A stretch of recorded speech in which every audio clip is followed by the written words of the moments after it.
kafası olsa aradan duyabiliyor. Duyduğun zaman her şey boş. Bir ruhun gibi. Allah razı herkes birbirini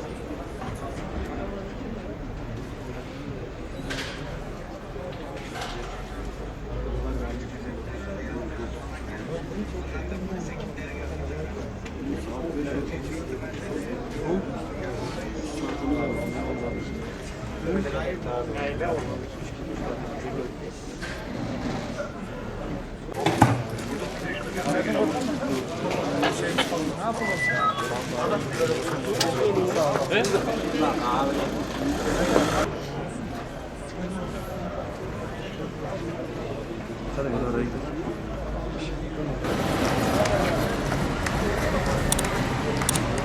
Abi şuna bir tıkalı şuradan bir kaçak ya.